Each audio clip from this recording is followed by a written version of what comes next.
Ripoti hii maalum inalenga kutoa taarifa rasmi na ya kina kuhusu matokeo ya uchaguzi wa urais nchini Uganda yaliyotangazwa na tume ya uchaguzi nchi hiyo.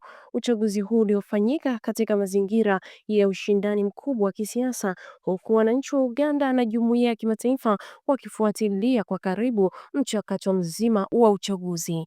Kwa mujibu wa taarifa rasmi iliyotolewa na tume ya uchaguzi ya Uganda, rais wa sasa Yoweri Kaguta Museveni ametangazwa kuwa mshindi wa uchaguzi wa urais wa mwaka 2026.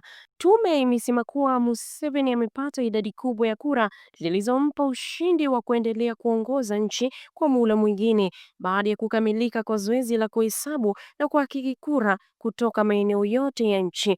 Tume ya uchaguzi imesisitiza kuwa zoezi la uchaguzi lilifanyika kwa kuzingatia sheria, kanuni na taratibu za uchaguzi kama zilivyoainishwa katika katiba ya Uganda. Aidha, tume imesema kuwa changamoto chache zilizojitokeza hazijaathiri uhalali wa matokeo ya jumla ya uchaguzi.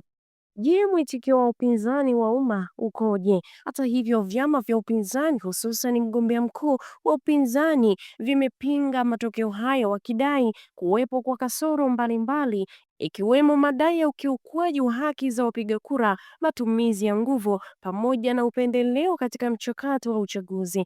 Baadhi ya wananchi wameonyesha hofu kuhusu mustakabali wa demokrasia huku wengine wakitaka utulivu na amani iendelee kutawala nchini humo. Hali ya usalama na athari za kisiasa.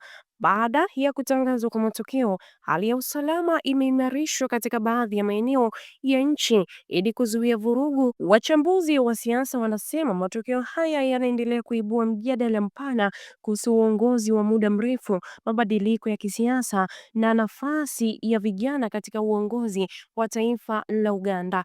Kwa ujumla, matokeo ya uchaguzi wa urais wa Uganda wa mwaka 2026 yamefungua ukurasa mpya wa mjadala wa kisiasa nchini humo. Wakati mshindi ametangazwa rasmi, bado kuna haja ya mazungumzo ya kitaifa, kuheshimu utawala wa sheria na kutafuta suluhu za amani ili kudumisha umoja na uthabiti wa taifa. Je, wewe kama ndugu msikilizaji unaisikiliza ripoti hii, unaamini matokeo haya ya uchaguzi wa urais nchini Uganda yataimarisha demokrasia na amani ya taifa hilo au yataongeza changamoto za kisiasa kwa siku zijazo? Niliyekuletea simulizi hii ni mimi Catherine Ngobora.